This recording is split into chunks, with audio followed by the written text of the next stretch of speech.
he said, how did you get into this mess again? And he said, all I did was kiss the girl. That was his response. All he did was kiss the girl. Well, he kissed the wrong girl and got into a fight, and now he's going to be hung in the morning. And, in high school, we all had that one friend, did we not? Who would say, oh, let's do this. Or you'd be walking over here with a group of people, and there'd be people over there, and he'd yell something over there that, to make fun of them or to get, and all of a sudden, there's a big brouhaha. There's always someone in your group that doesn't have a filter in their mouth that gets you, the whole group, in trouble. But often, even though again and again they do this, we're still their friend, we still hang out with them, and we often help them out. Even though that we say, next time this happens, that's it, we're done, we're through this. I'm never going to help you out again. Then it happens again. This is Paul. Paul, if you read his letters, if you read what he went through in Acts, he is the guy who has no filter in his mouth. Now, he did show some remarkable patience, as I told, with the young kids. It said this young girl followed them for days. And as it would be nice if someone walked behind you and said, oh, this is the best farmer in the county, he's really great, or this is the best dad, this is the best mom, she's the good cook. But most of us would really get annoyed if they said the same thing over and over again for half hour. Maybe some of us could stand it for a couple hours, but finally we find a way to make them shut up, be quiet, stop saying this. But Paul, well, it was a little bit of self-promotion, and it helped introduce him to the local community. He was in a new community, and people in that community knew this young girl saw things that other people didn't. And that what she said often came true. And so, he had his kind of band behind him, his kind of cheerleader behind him. But after a while, it got really bad, and he said no more. So he called the spirit to come out of her and to be quiet.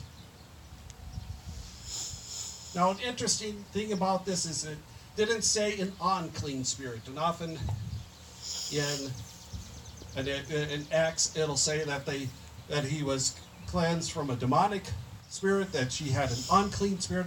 It just said that she had a spirit in her. Take that for what you will. But it didn't say that the young girl was then suddenly freed and she leaped for joy.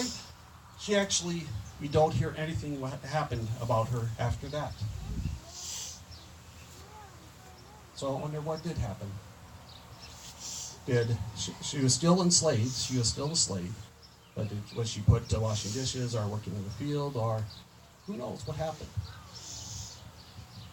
But Paul, he always has a group of people around him, because Jesus sent him out 2 by 2. Jesus always in the in the Gospels and in the Book of Acts, and in Paul's letters and Peter's letters and all those letters, it says, oh, and I am with so and so and so and so, and we greet you and we greet them. It's always a group greeting a group. It's always, they do it together. So they have their little gang that goes forth. No one does it alone. But Paul is the one that always gets them into trouble. Instead of just saying, be silent, and walking away, he says, silent, come out of her. And the people lost their money maker. They lost a way to enrich themselves, and they said, oh, these Jewish people, they just disrupt everything, and they make everything bad. And remember, again, at this time in Acts, Christianity was not really its own religion. It was still considered part of the Jewish religion, and Paul considered himself a part of the Jewish people. So they didn't say these Christians are bad people. He said these Jews are bad people, but he's talking about the early Christians.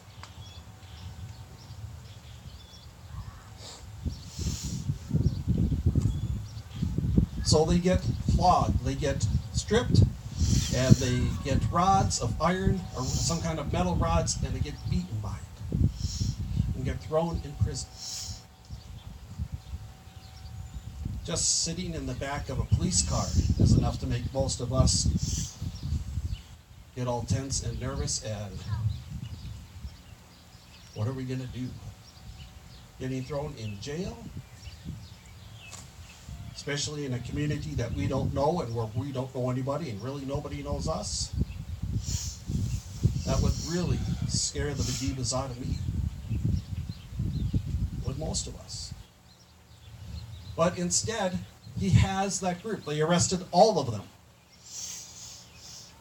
And I don't know, maybe at this point I was like, this is the 5th time I've been beaten because if you opened your mouth, as soon as you get out of jail, I'm going home.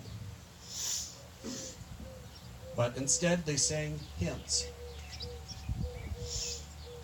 They didn't have hymnals in there. They didn't have a guitar. They didn't have an organ, a piano. They just sang hymns. So this is a way that for us to realize, yeah, we should have some of these hymns memorized. We should have some of these praise songs memorized. We should have some of these scriptures and psalms and prayers memorized. So that when it comes time, when we get in trouble, we don't have to try to find a Bible or hymnal or something. We can just sing from the heart, pray from the heart, recite from the heart, lift each other up.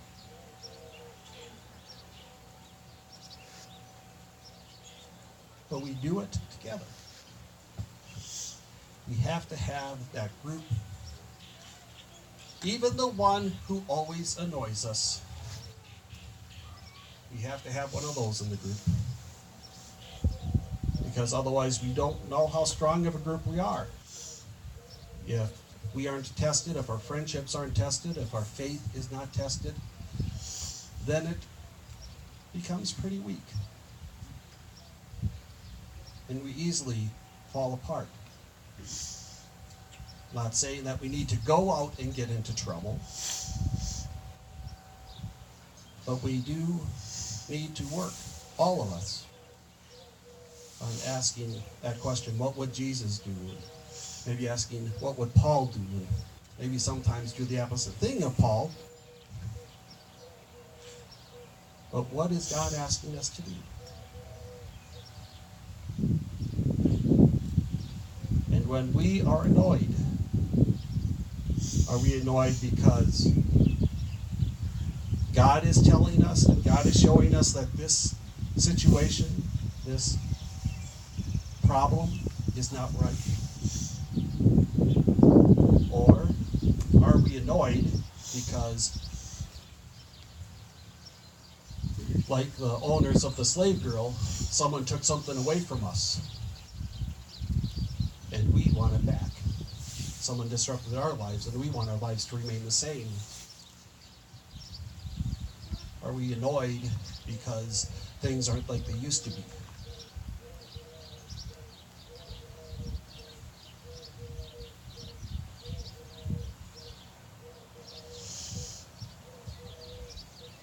Paul went through much. He went through, as we said, beatings. He was actually stoned one time, and they thought they stoned him to death. Well, he left his body, but he was able, God raised him up. He was shipwrecked. He was imprisoned for years upon years, but he kept his faith. And we would think, oh yes, that is Paul. That can never happen. That can never be me. We look at some of these biblical characters and we think, oh, what great faith they had and what great, and they knew God was with them. But we've been talking about that here in our services, especially the disciples right after Jesus died. All of the disciples were afraid. All the disciples were scared for many, many days. Even after Jesus came and saw them and they said, oh, Jesus is risen. They didn't go out to proclaim it. They stayed inside and locked away because they were afraid they were next. They could be arrested until coming up next week, Pentecost, when the mighty wind blows through them and finally forces them to go out and proclaim the risen Christ.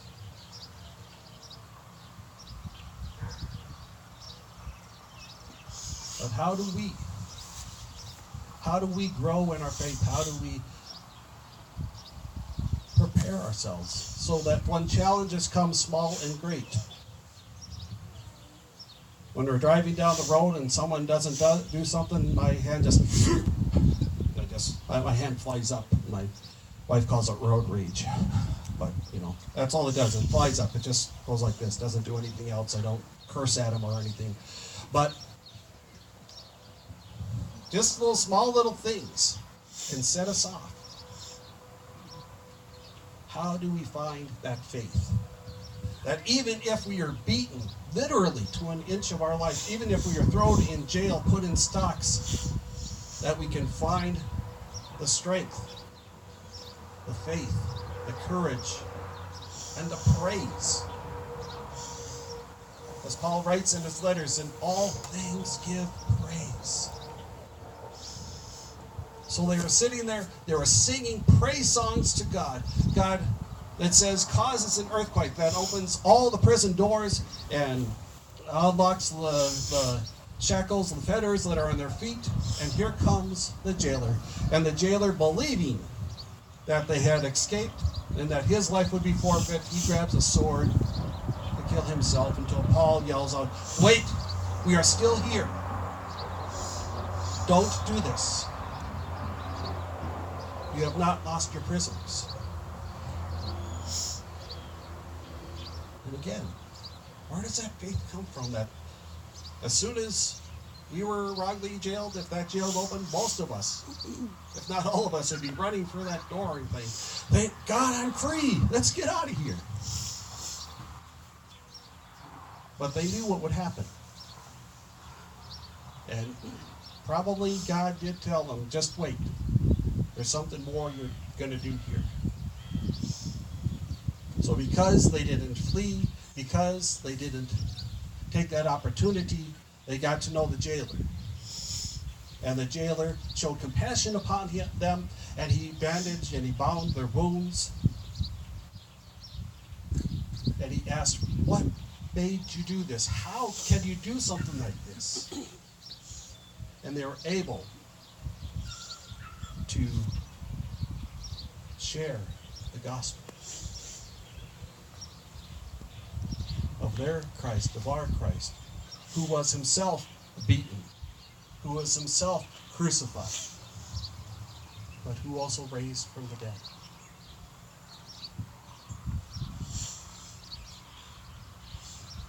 And his family, his whole household is baptized.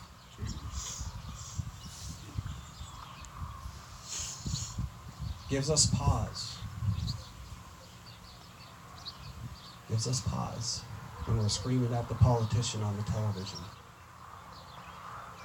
When we don't like how the people are driving. How we see something that might disrupt our way of life.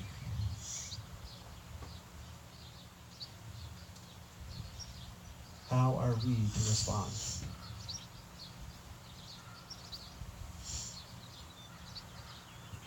Jesus says with love, and Paul says with thanksgiving.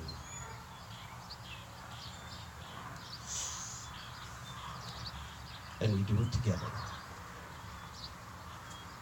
Amen.